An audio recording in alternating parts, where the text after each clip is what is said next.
Welcome back to the Audience Connection, everyone. So it's really great to sit down with you, Ollie. This is the first time we're doing this together. Finally, the hosts come together. So in this episode, we've got Orlando Wood on, and we've been trying to get Orlando on the show for quite a period of time. I'm really excited to have him on. So I guess for those who are unfamiliar with his work, what can we expect? Yeah, same. Really excited that we managed to pin Orlando down. And if you work in advertising or creative or marketing, I'm sure you will have heard of Orlando. He's been on the circuit talking about this work for years. And he's written a couple of books, Lemon and Look Out. And it's all about behavior, neuroscience research, and why certain pieces of content engage and why others might not. And that's all to do with your brain. And it's really enlightening because it goes across all types of content, whether that's out of home, whether that's video, whether it's, print, it's everything. So yeah, it was really interesting to have him on. Yeah, and it's great for our audience, right? Because we're always kind of looking at advertising effectiveness or just effectiveness in general and all the content that we create. So that's what makes it really exciting to get his insight on maybe some practical things too, right? That we can consider. Yeah, completely. I mean, after doing the session, I've sat down with the team and we've been generating loads of different ideas, and is this left brain, is this right brain, reflecting on our own work. So it's absolutely injected loads of creativity into our workflow as well, which is already happening. So hopefully other people will get something from that as well. Yeah, well, hopefully it prompts you guys to do the same thing with your team. So without further ado, here is Ollie and Orlando Wood.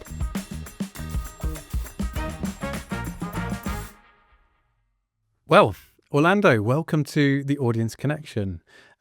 It's great to have you here. Before I hand over to you to do a bit of an introduction to your work and your audience and how you connect with them, I just want to talk a little bit about how I found out about your work. So I was speaking to someone at Channel 4 about how to improve the creativity in our work at Casual, and he mentioned your book, Lemon. And so I had a read of that, and I would say it's sort of changed everything for me.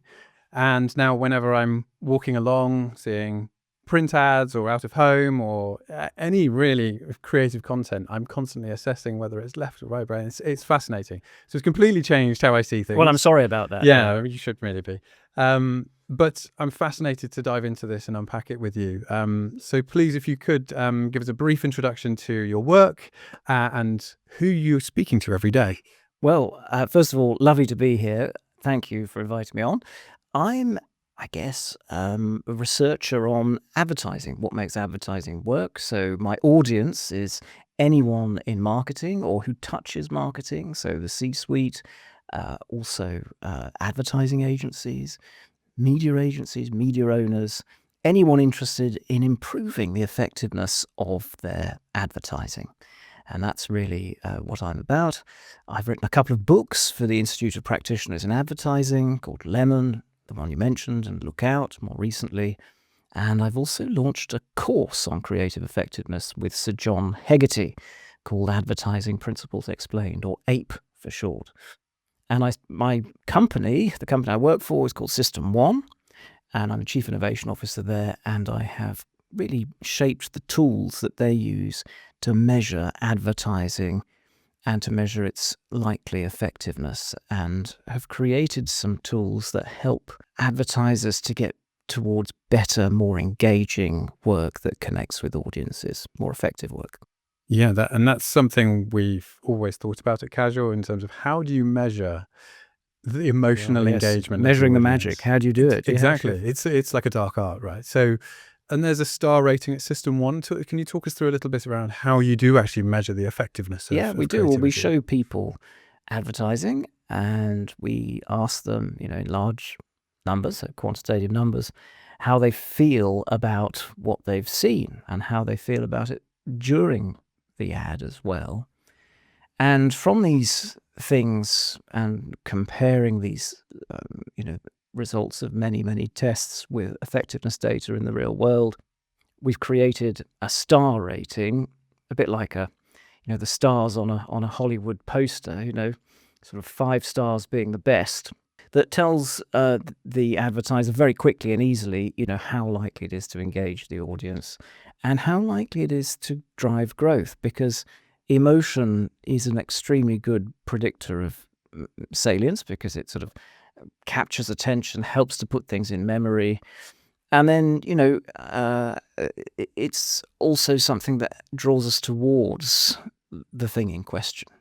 So, it helps to give you a sense of whether you're creating preference in the audience, and that's as well as salience, and so that's extremely important. So it's a measure for what I describe as showmanship advertising, and we have another measure as well called Spike, which is all about your short-term effects, but showmanship is measured through the star rating at System1. So I've helped to develop that over the years. I mean, they're 20 years now, so that's Wow. And so you have a huge amount of data there. yeah, we And do. I mean, what have we tested? Something like 160, 170,000 ads now, and growing, all the time. so let's go back in terms of Lemon, when you wrote this book a number of years ago now, and you talk about the cultural and creative shift in work over the years, really. It goes right back through history, this going back and forth. Was there a moment where there was a tipping point for you where you realised, hang on a minute, something's wrong here? Yeah. Well,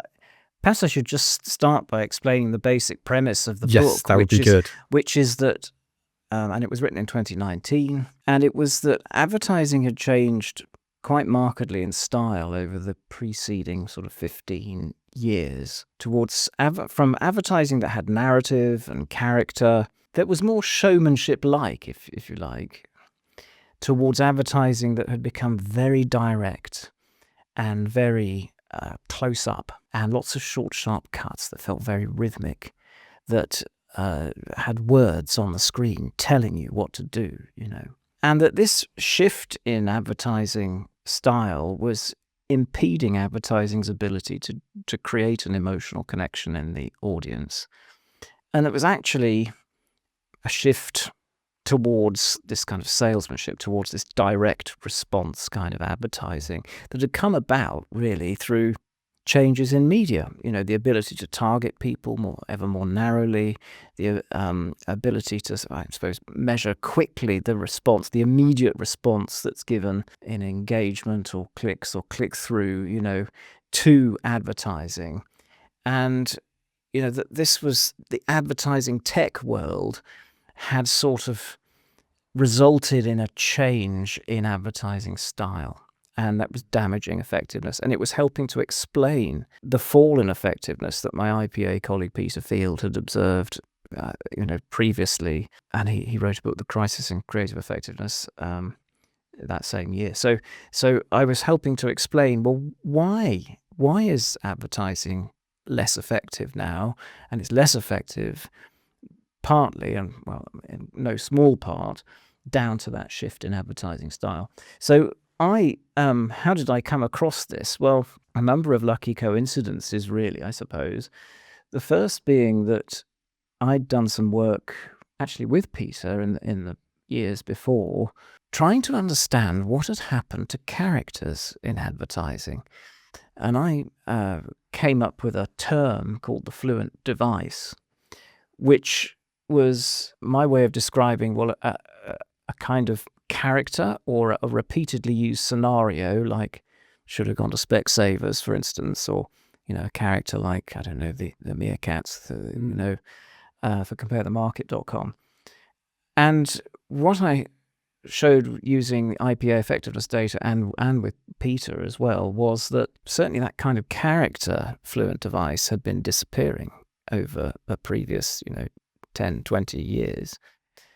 And not only that, but what we found was that it was much more effective than long-running campaigns that didn't have a repeatedly used character or repeatedly used, scenario, and that actually we should be bringing them back. So, whereas once we used to see things like the Smash Martians, or the Hofmeister Bear. I mean, John Webster, a great creative, invented many of the long-running characters that I certainly grew up with as a child. Those things had disappeared, and they disappeared in this tech age, in this, advertising tech age. And you could, it's almost as one goes down, as people are using social media for their advertising, increasingly, the fluent device have been disappearing. So I But I couldn't quite put my finger on, well, why? Why is the fluent device disappearing, this character? And it was only a little while later that I came across the work of Ian McGilchrist. And actually, it was my colleague John Kieran who'd been to an event that Ian was at with Rory Sutherland. And Rory actually introduced me to Ian McGilchrist. And I read his work, and it was just almost like scales falling from your eyes. I mean, it sounds silly to say, but it was. And what Ian describes in his work is, I mean, he's a neuropsychologist, he's a psychiatrist, and he's a philosopher, really. And what he talks about through his work, looking at brain injuries, brain scans, patients, he's had, is that the two hemispheres of the brain look at the world or bring a different kind of attention to bear on the world. And that the right hemisphere sort of presents the world to us. And it is what gives us this sort of broad, vigilant alertness, this always-on kind of vigilance. So it's sort of alert to things that are just happening slightly off stage, just at the edge of our awareness. And anything of interest, it passes to the left hemisphere for this sort of much more narrow beam attention to be brought to bear. And the two hemispheres, it doesn't stop there, because the marked differences between the way that they, and partly down to the way that they're structured, by the way. But the right hemisphere is interested in the living. It's interested in context, social context. It can understand, it gives us theory of mind. So, it helps me to understand what you might be thinking about what I might be saying, type thing, so empathy. And it also helps, therefore, helps us to understand bodily expression, emotion through the face and body, the voice, accents, emphasis, all the things that wrap around the words, the implicit, if you like. It was very good at picking up on those cues. And it helps us to understand narrative and helps us to understand metaphor, and that, that something on two levels, that two opposing thoughts might actually both be true at the same time, and it helps us to understand ambiguity, therefore appreciate ambiguity. It helps us also to understand and appreciate music, things happening in lived time, helps us to appreciate humor, in particular. I mean, like metaphor, humor, metaphor, narrative, music, all of those things are different kinds of language, if you like. And they require a different kind of way of thinking. Anyway, the right hemisphere is very good at those things. So we'll come on to explain why that's important for advertising in a minute. But the left hemisphere is quite different. So the left hemisphere is not very good at those things. It's pretty awful with people, actually. Can't really understand these. It sees them as an assemblage of parts, an eye, an ear, I think I know a few people that are quite left-brained. It may be true. But so it likes things to be direct. It can't be doing with ambiguity or anything that is not sort of black or white, there's this thing or that. And it's very prone to breaking things up into smaller parts so that it can manipulate them. I mean, this is really what sort of science generally tends to do, not always, not all kinds of science, but, breaking things up into component parts to reconstruct them and then and manipulate the world. It's quite controlling, the left hemisphere as well. So, it likes tools and things with which to manipulate the world. And it can't deal with music, only basic rhythm. It's more, it's not principally involved in the processing of language, but language is certainly something that the left hemisphere excels in. And so you sort of build up this picture of, two very different ways of attending to the world. And I was reading Ian's work. I'd done this work on fluent devices with Peter, and I was sitting there one evening watching television, and it was a particularly abstracted car ad, And I just thought, hang on a minute. What we seem to be creating advertising that feels a bit more like it's suited to the left hemisphere's preferences. And so I thought about this a bit longer, and then I did some preliminary research looking at, what's the sorts of features of advertising or film, you could say, that are more likely to appeal to the right hemisphere. So narrative, people connecting with each other, knowing glances between people, the unexpected. I mean, there are all sorts of things I looked at, and the sorts of things that might be more suited to the left hemisphere's preferences. So abstraction, things close up, short, sharp cuts, words on the screen, that kind of thing. And what I found by looking at System1's data was that it was advertising which had these right hemisphere features that was much more likely to connect with people. So surprise, surprise, narrative, movement, relationships between people, music, that kind of thing. And that this left hemisphere orientated advertising was very, very poor at creating an emotional response. It doesn't create an emotional response. So then, I did this historical analysis that looked back over 30 years or so. It's quite difficult to get back to ads, going back that far, and found that over time there'd been this kind of swing starting in around 2006 away from advertising with narrative, with movement, with drama, towards advertising that was very left-brained, if you want to put it that way, that was trying to nudge the sale, really. So we'd moved from showmanship to salesmanship. And that was one of the many things behind the fall in effectiveness that Peter Field had observed in about the same time, but a very crucial and important factor. So that's what the book Lemon was about. And it was, I think, pretty well received at the time. And people sort of felt, you've sort of articulated something that we've all felt, but we couldn't really put into words. And Ian's work, was extremely helpful in putting it into words, really, because the right hemisphere generally doesn't speak very much. It's the left hemisphere that does all the talking. And the right hemisphere gives you, it sort of senses what's going on, but, probably can't explain it very well. And so what I was doing was giving a language to creatives, giving a language to marketeers, actually, to explain the kind of advertising, what kind of films, actually, that are going to connect with people, and the sort that isn't.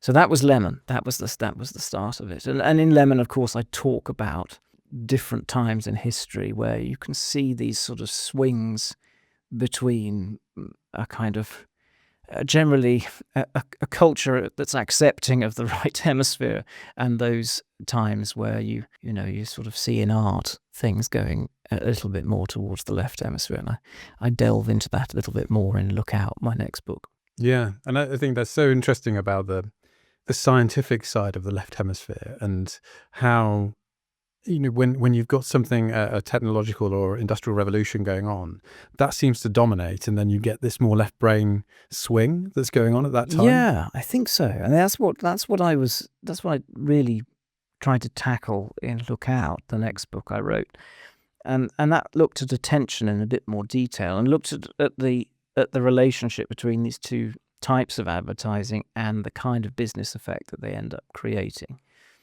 And so in that book, I talked about these other periods in history where you get this swing in culture towards a very, hierarchical, controlling, left brain kind of period. And I talked a bit about the Reformation, and what happened following the invention of the printing presses, and how the printing presses, you have to look back that far really to encounter anything like the invention of the internet, because it gave people the ability to, publicize what they were thinking and talk about It's a significant shift, isn't it? Yeah, and you had, conspiracy theories and all sorts of things going on then as well. Yeah. And and people were fearful and anxious. And it was around 1500 that you start to see this kind of rigidity come through in art, and this sort of stare that in quite a lot of art of the period. But in particular, you see that same stare in work of modernist avant-garde artists around 1905, 1910.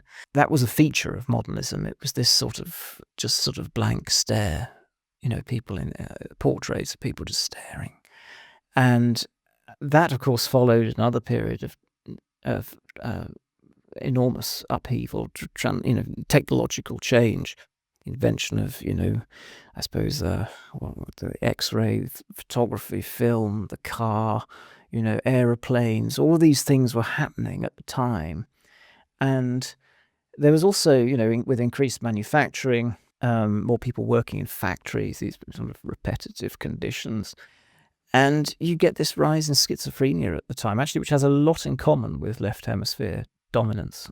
So it mirrors it quite closely. And you get in art this sort of abstraction. Picasso, was someone who deliberately went out of his way to make art scientific. Science was the thing. And so everything started to be abstracted or atomized, and you just get bits of things.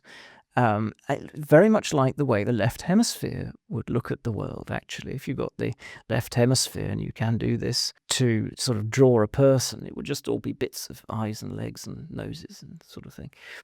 So you get this shift in art then, and it would have been a time very much like our own in the last 10, 15 years of a kind of creeping rigidity, fearfulness, a loss of humour,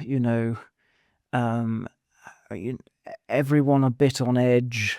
And that's what I was really trying to capture in Look Out, and how this had manifested itself in advertising, because advertising is a barometer for culture.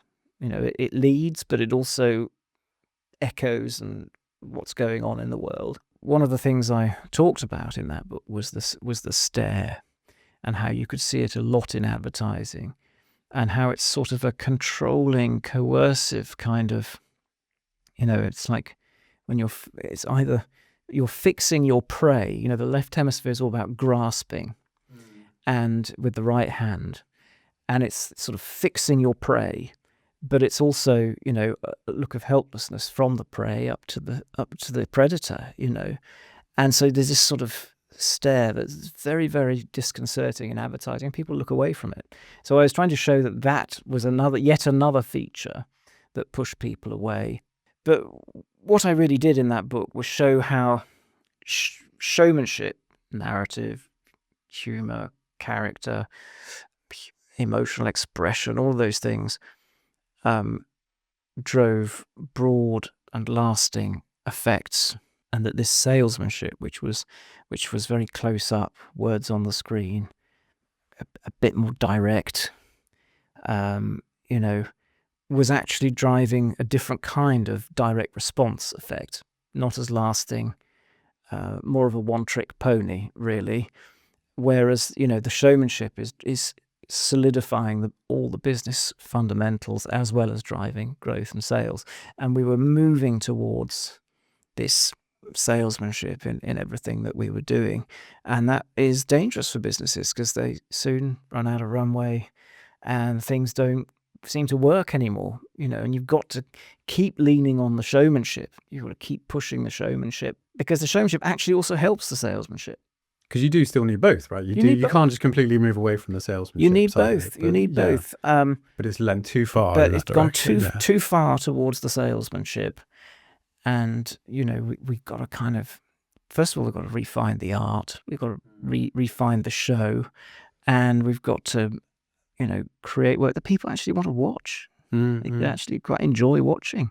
If we have this swing towards the left, and it's so interesting about the stare, and I think in one of your books you talk about, or one of your podcasts I've listened to, you talk about the BBC One idents. It's in your book. Yes, in Look Out. yes. And I think they're Martin Parr, shot by Martin Parr, aren't they? Right, yes, And yes. and everybody's sort of like boxing, and then they all turn and look at the camera. Absolutely. And it's a very fixed stare. Oh God, and it's terrifying. quite you know. disconcerting. There's one. I think it's set in Digbeth in Birmingham with the boxers. They're all sort of lined up. They're all sort of boxing each other, and then they stop, put their gloves down, and just turn to the camera, and they're all staring at you. And it's like, what are you trying to say here? Yeah. You know. Come on then. Yeah, exactly. It's exactly that. Yeah. You think, why? What? How is this elevating culture? How is it elevating? Anything.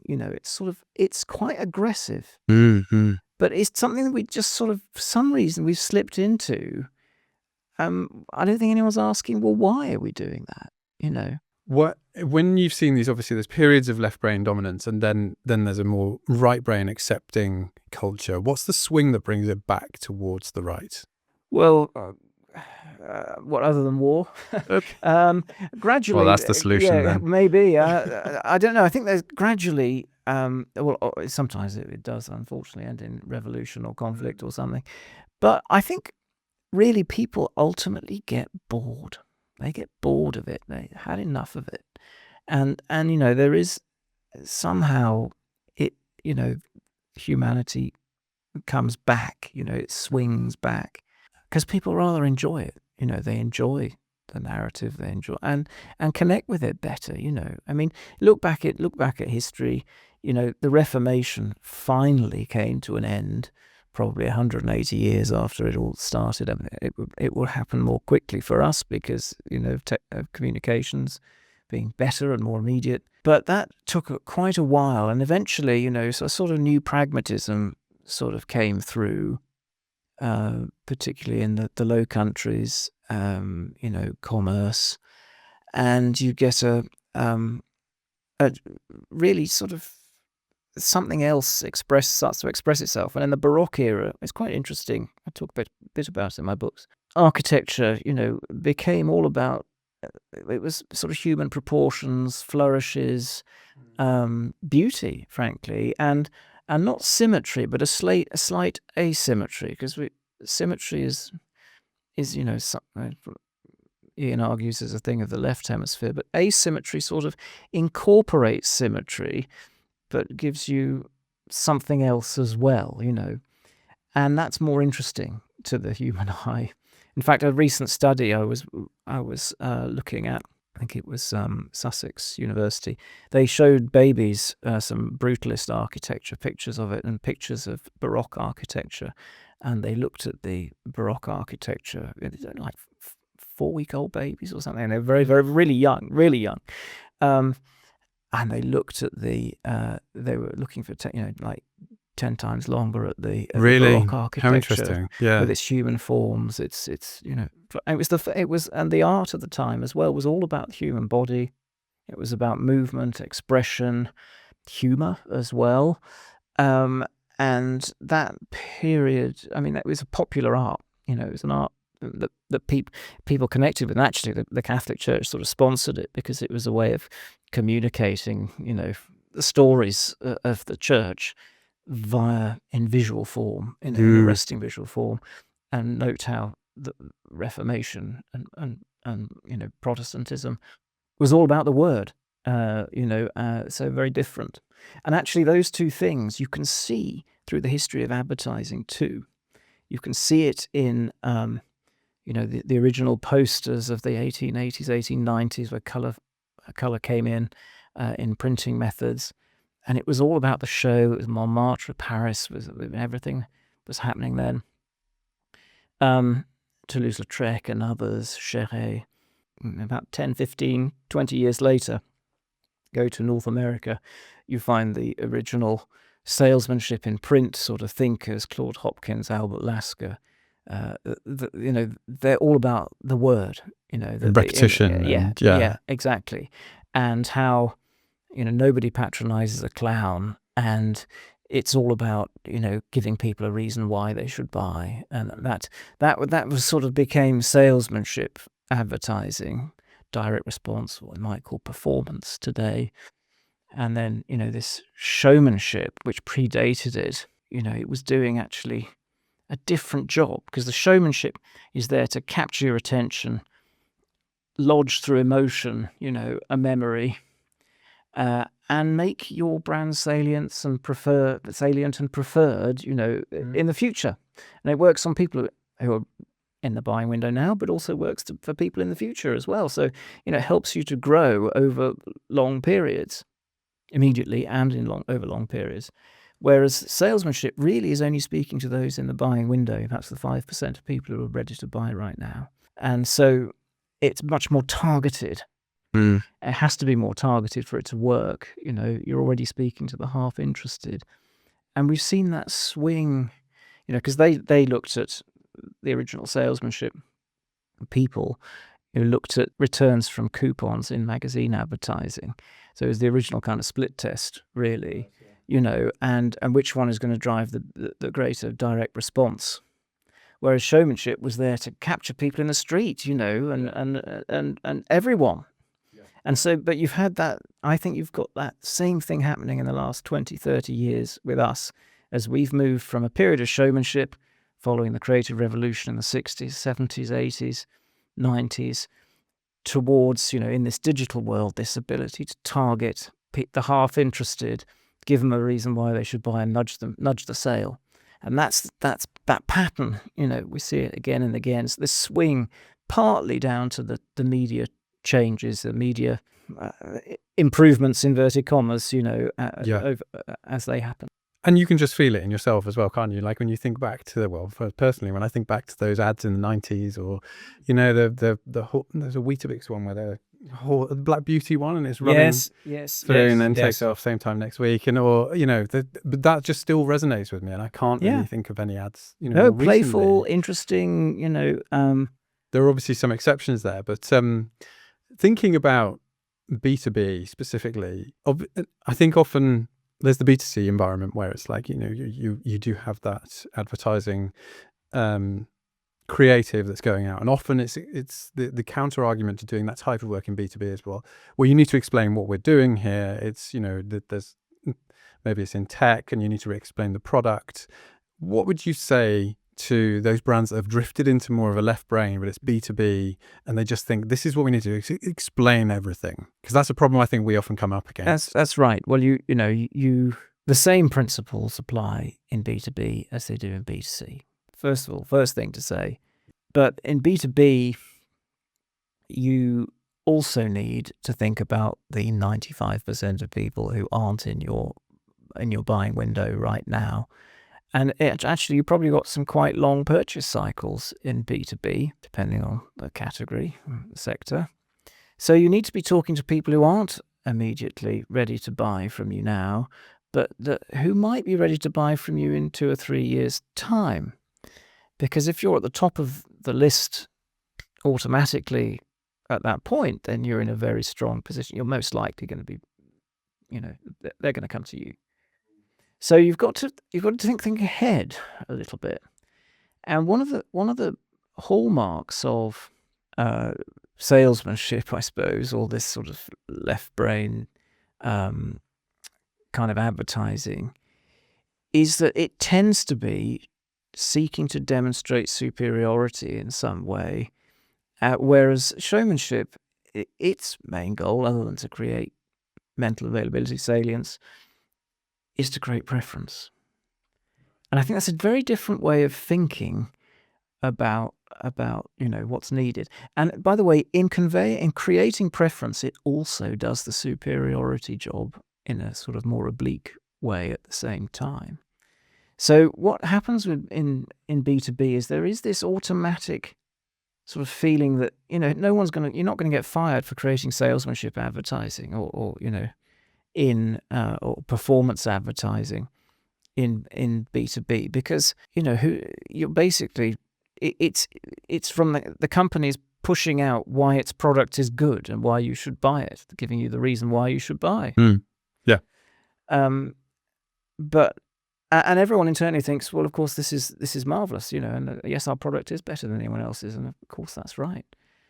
But what it's not doing, and what showmanship does, is it sort of turns the telescope round the other way, and it looks at your company, your product, through the audience's eyes. And this is what Bill Bernbach did really in the 1960s, turned it round the other way, and spoke, and it speaks to people as if in a sort of more everyday human way, the way that connects with people, that respects their intelligence, that they'll get it, that they'll understand the joke, that they'll understand if you're a bit self-deprecating about what you do, that actually this shows a sense of humility, and actually I might quite like to buy from them because they're not shooting their mouth relatable off. all It's of a sudden. relatable, Yeah. and it's human, and it projects a personality, and that's really important in showmanship. And it also puts things in terms you understand, rather than starting with the tech solution and assuming that people are going to be interested in why your tech solution is marginally better than the other person's. If you can connect with people in that human way, understand human motivation, tell through narrative, find the magic in your product, basically, then you're in a much stronger position.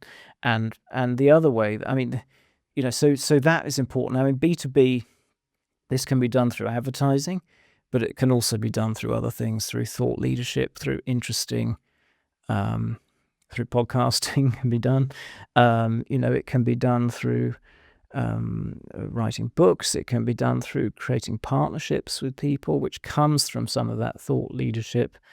And it can also come through just, important relationship building. So it's sort of all the things that B2C does, but with a few other things that you need to do as well. And really, it's just projecting a human side of yourself, of your company. Because that will bring that fame, as you say, won't it? If you kind of have that awareness, and as you rightly stated before, when a brand suddenly comes to produce that work, you're front of mind because you've produced something that's sticky. Yeah, that's right. You've done something memorable, watchable, worthwhile. What are the signs if there's a team that's drifting into left brain work? Are there any kind of watch outs? Is there anything you could have as a CMO or someone leading a team where you can catch it before it's too late? Yeah, well, you could read my books first read the of books, all. yeah, Yes, yeah. they give you a few Go on the pointers. course. Go on the course. That would be very helpful, and it's why I created the course, actually, because I wanted to sort of explain to a new generation of marketeers who've grown up in the performance world, the difference between these two schools of advertising, how to tell the difference. Because if you can't tell the difference between how can you brief, how can you receive the work, how can you judge it, how can you sell it in to your business if you don't have the evidence or the language really to describe it.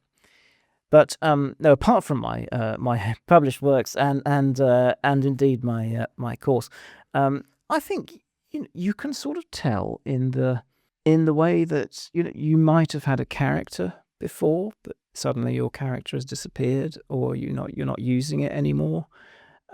You're moving from advertising that might, as I put it, have character, incident, and place, towards advertising that's much more abstract, short, sharp cuts, that's close up on the product, that has words telling you what to think.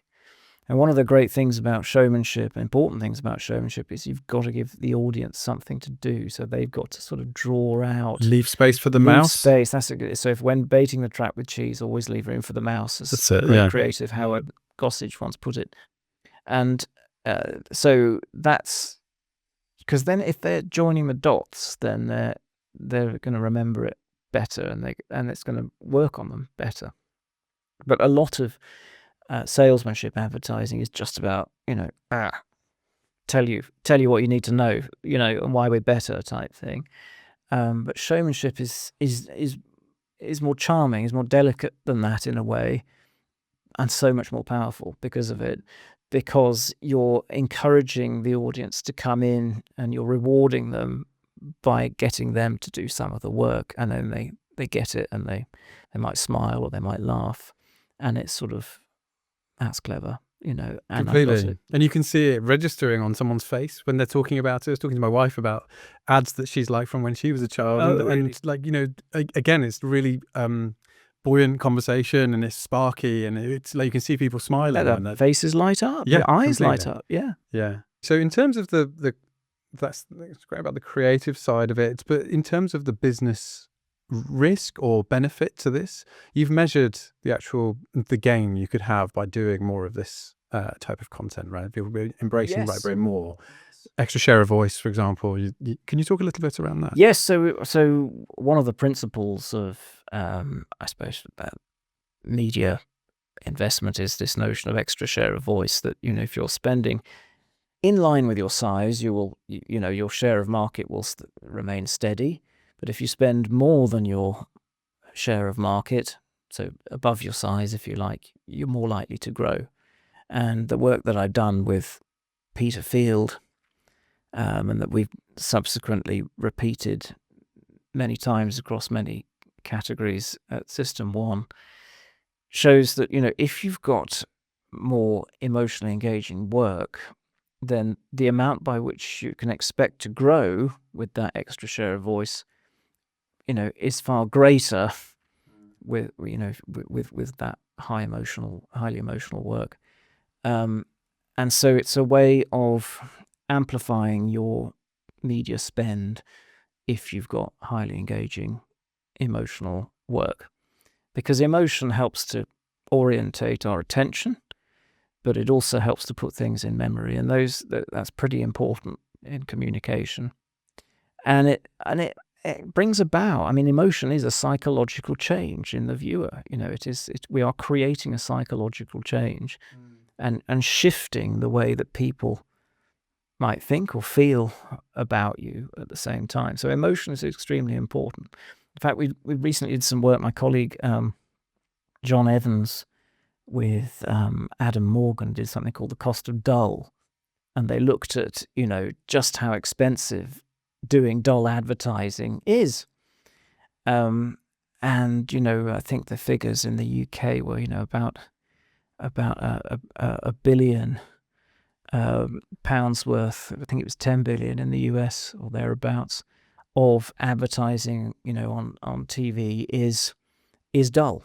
And then, when you factor in how much sort of money is wasted on that, how much you'd have to spend on that to make it as effective as engaging advertising, then you can sort of multiply that by 10 again. So it's sort of the cost of dull. Why are we doing things that are dull in the first place, and they're costing us more money?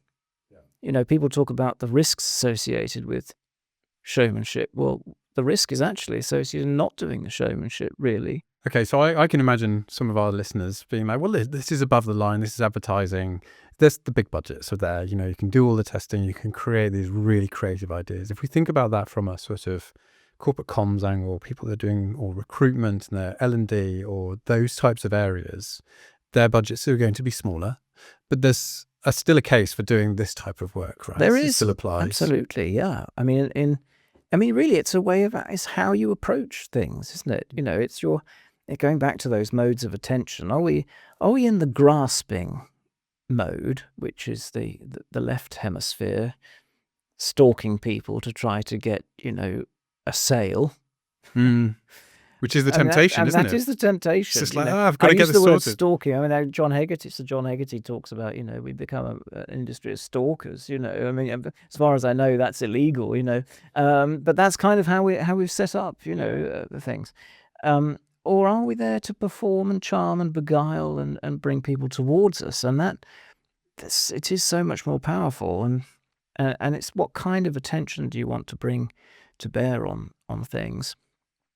So that broad beam human narrative, all of those things are hugely important in any business trying to, even if you haven't got huge budgets for, TV advertising, then there are other ways in which you can do it. As I said, podcasting is a very good one. I think influencing in that sense, creating content, creating films, writing books, partnering with others to write books, showing a human side to keep your brand before the public. That's what it's about. And so can we find ways in which to do that? And what we've found actually in pretty much every above the line type environment, media environment, is that these two schools of advertising exist wherever you look, and they give you similar kinds of effect. Not saying same scale of effect, but similar kinds of effect wherever you look, whether it's TikTok or TV. You've got showmanship driving trust, salience, reducing price sensitivity, strengthening the fundamentals of the business, so leading to greater profit and leading to growth as well. Sales growth, profit gain, share gain. And then you've got salesmanship, which is really about the here and now. Either people respond to it immediately or they don't at all. And that's the sort of direct response route. And it makes sense, therefore, doesn't it, that, if you're doing the showmanship really well, then the direct response will work better for you and harder just for the you. net really to Because capture all those warm leads you've created with the showmanship. It is, yeah. I'd like to talk a little bit more about the fluent devices, if that's okay, and character. And I think, when you're talking about how it can work in different areas, it reminds me of a project we've done recently for a tech brand over in the States, and they're doing an internal learning and development piece. And what would normally happen is you'd have maybe people interacting with each other, employees that aren't very maybe great at performing perhaps, and then instead they did it with puppets, and they're those Muppet style characters, lots of comedy in there, and it's a fantastic campaign because of it, and it really stands out. However, there's an issue there in terms of maybe the humor element. Sometimes brands pull back from that because it feels like a risk.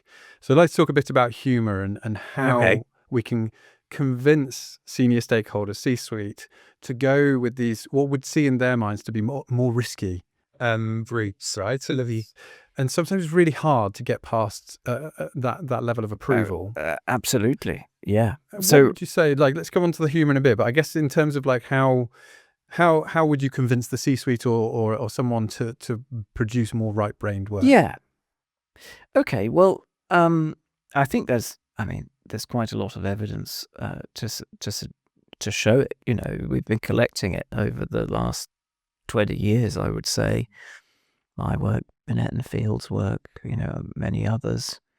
The way that we think about advertising has improved a lot. But we're not saying that we're doing it any more than we were. In fact, we're probably doing it less. The more we get to know about it, the less we're doing it.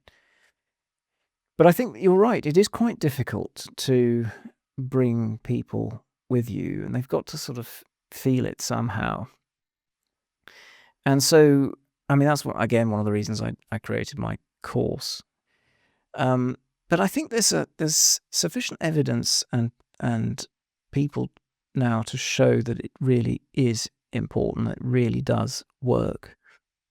And I've been into boardrooms to talk about this, and you have to be something of the showman to do it, but you have to do it in a way that is grounded in the evidence, and there are lots of case studies, as well, that we can look at. There might be a company in your sector or category that is doing something a bit differently, something a bit more emotional, and you're noticing that something's changing here, and why are they doing so well suddenly? That can often spur movement as well. So I think anyone interested, anyone at the C-suite level, the CFO, the CEO, should be thinking about longer term plays, and they've got to, you need some vision there to create that kind of growth. And if you're only doing the same thing, nothing's really going to change, is it? And you've got to stick your neck out, I'm afraid. That's it. It's risk, isn't it? But it needn't be. It needn't, I don't like using the term risk because, as Sir John Hegarty says, no one gets up in the morning and says, oh, I think I'll have a risky breakfast this morning, and maybe I'll have a risky cup of coffee, and then have some risky lunch later, and so I don't think it is. I think the risk is not doing it really. It's not embracing it, and you go nowhere really. You go nowhere very fast if you don't. Do you have any campaigns or examples where you're like, that is the perfect example of a right-brained approach? Could you take us through some of it? Yeah, a good one. I think UK example is Yorkshire Tea. So Yorkshire Tea have been doing this campaign since 2017, where everything's done proper, and it is a campaign that takes celebrities from Yorkshire, where of course the company is based, to demonstrate the lengths that this tea company goes to bring you the perfect cup of tea, a proper brew. And each of these is, it's like a little story of, so, you've got Sean Bean doing the welcome to the new starters, there's a drawing his pointer like a sword. I mean, you've got all of these, the Kaiser Chiefs, doing the sort of the whole music. Yeah. I mean, it's marvelous stuff, really. And it's funny, and it's engaging, and people just sort of get it, and now it's established. It's sort of, well, of course, this is the other thing about showmanship. It works on a sort of bigger meta level in a way that salesmanship is quite small and narrow. But, this sort of big idea, as David Ogilvy would have put it, or fluent device, as I put it in this case, people just get. And since they've been doing that, their spontaneous awareness has just kept growing as others in the category have been, sort of falling. And if you look at their market share, it's pretty much doubled since 2017, while others have been, deteriorating. Yeah. And this is in a category that is pretty much, it's fair to say it's declining, tea drinking, which makes it even more impressive, that it could do this. So, that's the kind of growth that showmanship can create. That's the kind of growth that marketeers can create. They're not just there to create some content. They're there to drive the growth of the business. Direct business results. Absolutely. Yeah. And, that's the kind of growth that your shareholders will thank you for. So, and it's not, it's not just tea. It's everywhere you look. And it's fun. And it's fun. Of course it's fun. It's funny, it makes you smile. And that's the thing about, we don't buy products from, people we don't like. As another, I don't know if it's quite how Sir John puts it, but that is, true, that, we buy things from people we like, really. And so how are you going to get liked? Yeah, and that's that self-deprecating humour element to it as well, isn't it? So, and without being, sort of boorish about it and look at me and I'm brilliant, it's sort of, how do you do it in a way that's charming, that's interesting, makes people smile? Which segues nicely into the humour segment. So in your book, you've got some great examples like Heineken's Windermere piece. And I then wandered lonely. And how does it go? I wandered about a bit on my own. No, that's not it. And then the tango texting example, which I also love, which is the fancy a quickie, and then quickly changes it to quiche. Can you explain why humour works from a behavioural standpoint for us? Well, humour does three important things. First of all, it normally presents, if you're aiming for humour, you're normally presenting a scene of some kind that has an incongruity in it that seems not quite right, and therefore it's good at holding your attention because you're trying to work out what's going on here. What's happening? Hang on. That's not how Wordsworth's famous poem goes, is it? And then, so attention, first of all. Secondly, it forces the viewer, or encourages the viewer, I should say, to join the dots, to fill in, fill the gaps. and therefore, and to make the connection themselves. So it's back to the when baiting the trap with cheese, always leave room for the mouse. And then what that does, of course, is it puts things into memory. So you're creating a connection that perhaps wasn't there before, so you're creating a mental association. And the third thing is you're giving people a little reward, because people are laughing, and they're sort of saying, oh, clever, I got that, that's funny, I like that, that's why we smile, Yeah. I got it. So it's sort of attention, memory, and affect. Why wouldn't you do something humorous if it does those three things?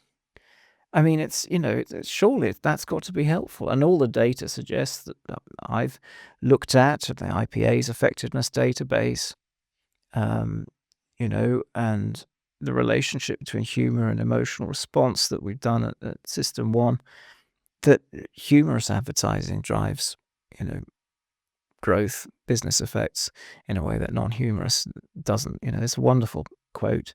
G.K. Chesterton says something like, humor gets in under the door while seriousness is still fumbling at the handle. I remember, hearing that in one of your talks. And it's a wonderful, wonderful way of putting it. And it's so true. What humor does in attention terms is it broadens your attention. In a way that hunger will narrow your attention, humor broadens it. And that's what showmanship is really there for, to do. It's to open people up to possibility. Salesmanship is there to narrow things down to a certainty. And that's what the two hemispheres of the brain are about. The right hemisphere is more exploratory. It's there opening people up to possibility of what's around them, what's going on in the world. And the left hemisphere is to narrow things down to a certainty, to manipulate the world, to our own ends. And that's what they do.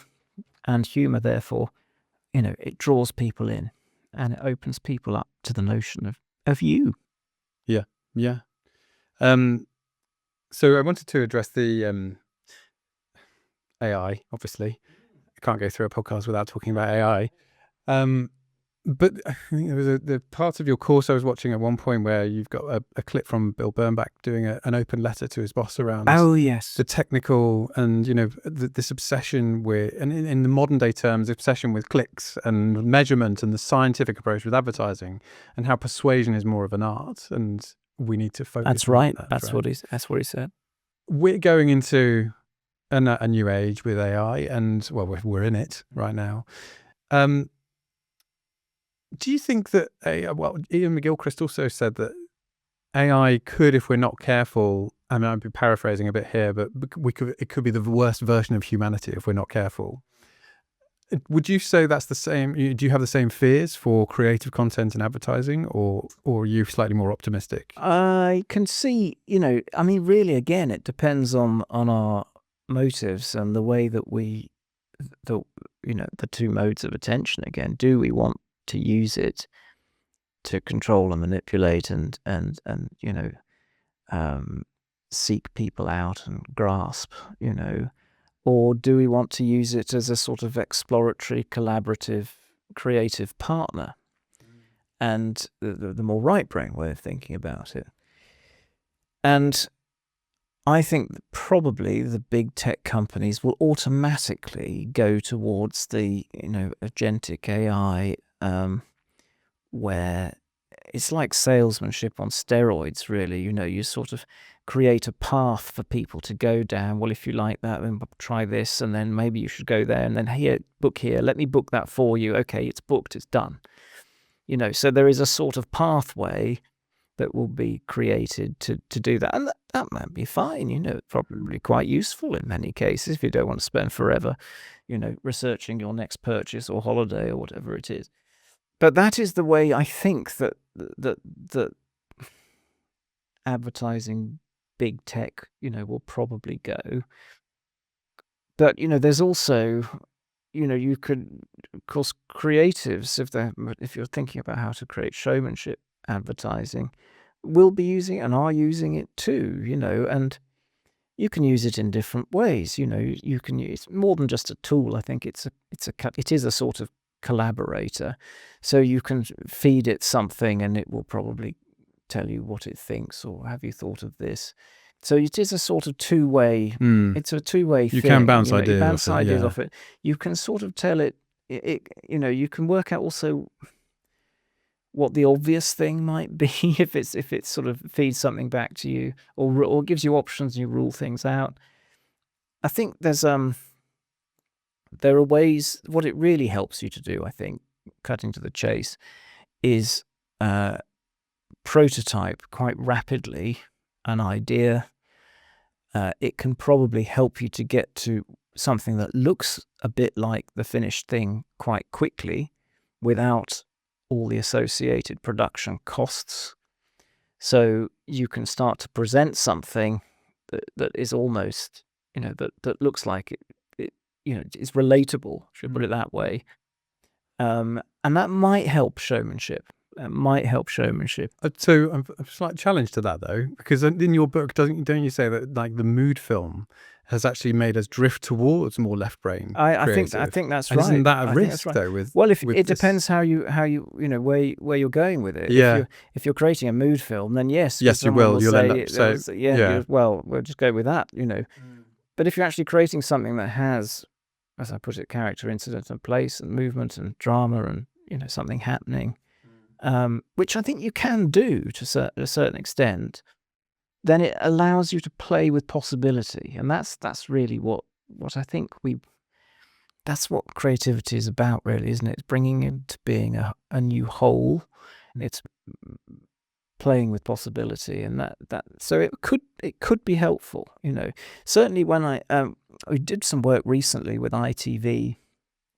So ITV have got a team, and they've announced this this way of working where if you're a new to TV advertiser, perhaps you don't have the budgets of the established advertisers, they will help you to create an ad using AI, and so you don't spend the money on the making of the work, but you put it instead on the media, on the buying of the media. Now, what the work that we've seen like this, normally involves a character or someone doing something, and actually we've tested it, and it performs by and large quite well compared with certainly the categories we looked at. So I don't know, it could be sofas or beds or something that usually gravitates towards salesmanship. That actually you're getting better scores doing that as a new to TV advertiser than you might be if you're an established player. Right. And so it gives you a head start in a way. And the danger, I think, ultimately with this is that everything might start to look quite similar. So you do need to know a little bit about principles of advertising, how to stand out, the sorts of things that connect with people, because otherwise you might you might miss. And so there's this term, isn't there, the great flattening, which I talked about Flatland in Lemon, but that if everyone's using the same AI tools, it ultimately comes back to the user and the question and the brief that they're going to create. But it could be that things start to look the same, and they look a bit not particularly compelling, because you've sort of seen this sort of thing 100, now 1,000 times. So the original image is a novel image is quite important in filmmaking, in advertising, for arresting attention. And that could be a way to use AI, though, couldn't it? You could. We created an AI tool that interrogates a brief and says whether it's going to perform well once compared to we've made thousands of films, and we assess it, and how effective we think that will be. And so maybe that stage instead could be helpful of sort of trying to push you in a different direction Hopefully AI can be used in that way in the future. It could. I mean, ways of surfacing unexpected sort of ideas. Yeah, I think so. I mean, I'd be keen for AI to take away some of the administrative chores that I have. That use it for that. Completely. As my friend Nick says, he wants his AI to do his washing and the ironing exactly. and do all that stuff. Let me do the good stuff. Yeah. That's right. And the other thing is that AI has never really lived other than vicariously through others. So it doesn't really, I don't think it truly understands. It's not like it, as I often say, it's never got drunk on a Saturday night, whereas you probably have, so that visceral, embodied understanding of the world, it doesn't have. And that's important if you're creating films, because the way people interact with each other, the way that their faces move, all of those things, really, really important. And otherwise, things probably get over this, but sometimes things can feel a bit uncanny at the moment. Yeah, I must say, when I look through your book and all of the more left brain, like Hieronymus Bosch or some of those paintings, and then you look at what the generative AI has come up with, obviously it's improved significantly, but what it started to come out was all deformed and surreal. Very deformed. Quite bizarre, but obviously that's going to improve. Yeah, I was using, was it Dali the other day? I don't know which one it was. I was just playing with it. Anyway, tellingly, use of hands was terrible. They were twisted. My dad's an illustrator. Yeah, and he really? says you can always tell if someone's really good by the hands. The hands. The hands is the key, really. Absolutely. That's what great artists, would sketch hands. I mean, the eyes, the mouth, the hands. These are the features by which the soul of another is made known to us. To paraphrase Roger Scruton. And that is true, these are things that we use to express ourselves. And so the right hemisphere is much better connected, it's more embodied, better connected with the body. And therefore the expression of emotion and the understanding of emotion, both those things associated with the right hemisphere. So hands, the eyes in particular, the mouth to some extent, these are things that are important in art and in communication. So you mentioned ape, and I'd like to touch on that a bit. So this is, with lemon, you've described that as a sense of loss, and then a sense of anxiety with Lookout, like around the pandemic. Yeah, it was written around the. But ape is seen as a way forward. I like to think so. Yes. Can you tell us a bit about the course, how it's structured? Yes, of course. So it's a course for marketeers, but for advertising agencies. I mean, anyone, to be honest, who's involved in advertising, to understand these two schools of advertising, their history, how they come about, to understand attention and how attention underpins these two schools of advertising. And I talked to Ian McGilchrist in the course. I talked, by the way, to lots of people, Les Binet, Peter Field, Paul Feldwick, John Hegarty, Adrian Holmes. I mean, lots of wonderful people throughout. But I talk about these two schools. I talk about attention. I talk about modes of attention. Relate this to the sort of business effect that you're likely to see as a result. And then I talk about what's changed in advertising, so shifts in creative style, but also, what we need to be doing in today's modern media world to create showmanship. And then I talk about various principles, so how to stand out.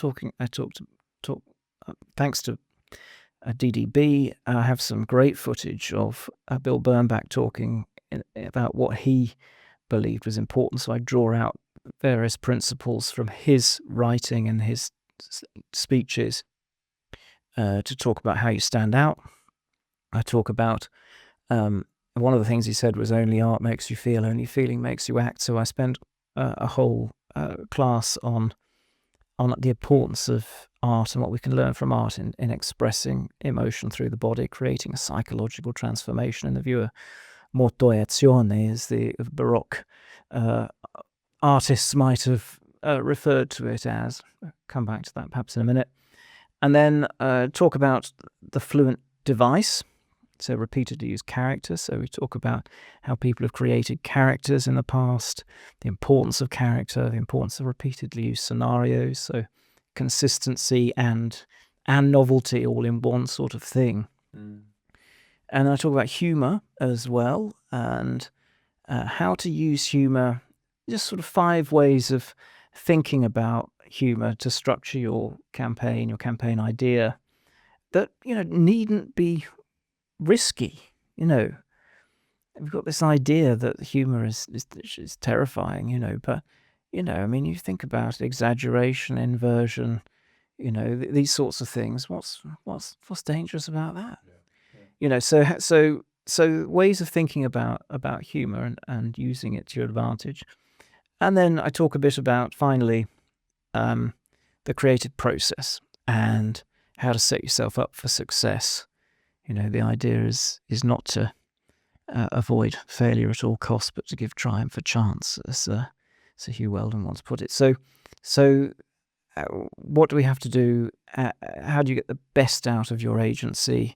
And how, and if you're going to do testing, what not to do, because a lot of testing methods really are designed for salesmanship. And if you're trying to create showmanship, how do you use testing to support what you're doing rather than undermine it, change it in some way? So it's an 8-week course. It starts 22nd of September. That's our 3rd cohort. We've had some fantastic feedback and reviews, and we're looking forward to going again. So advertisingprinciplesexplained.com is where it's at. So throughout, we have some wonderful Q&A sessions. People ask their questions, I answer them, and you get a certificate at the end. Well, I'm signed up, so I'm very much looking forward to it. So thank you very much for joining us. I just want to end with our fluent device, I guess, our last question that we ask all our guests, which is an audience of one question, and it's about when you're creating a piece of content. And I know you speak to lots of people, but is there one person when you're writing, when you're trying to communicate something, who do you think of? Who's that person that you would have in your mind when you're writing that might change how you would do that? That's a really good question, because I've drawn on so many influencers on my work and in my life. But perhaps the person who made me, originally sort of put me on this path, I think, is probably my the founder of System1, John Kieran, and he just made me think a bit differently about things, and the importance of telling a story and engaging people up front. And I think he's probably, there's been so many, but John is certainly up there. I've worked with him for 20 years, and we've worked closely together in that time. So him. But there have been so many people. Paul Feldwick, John Haggerty, Adrian Holmes, who did the wonderful Water in Mallorca ad, do you remember? And the covers of my books. His colleague Seamus O'Farrell. The list goes on, and they've all been important. And then you draw on all of them. Yeah. Oh, what a list. Well, look, thank you very much for joining us. It's been really insightful to hear all of this. And if you want to buy one of Orlando's books or sign up to his course, we'll put all of that information in the show notes. But yeah, I just want to say thanks so much for coming on. Hopefully we'll see you again sometime. Absolute pleasure, Ollie. Thanks for having me. Well, that was Orlando Wood on the Audience Connection, and I hope you found that as thought-provoking as I did. For me, the biggest takeaway has got to be that we need to stop chasing clicks and start creating content that makes people actually feel something. Because whether you're marketing tea or enterprise tech, the principles of emotional connection still apply. If you want to learn more about Orlando's work, you'll find links to his books and his course, Advertising Principles Explained, in the show notes. And if this episode made you think differently, we'd love it if you could share it with someone who might need to hear it. Thanks for listening, and don't forget, the show is always better when you bring the audience with you. We'll see you next time.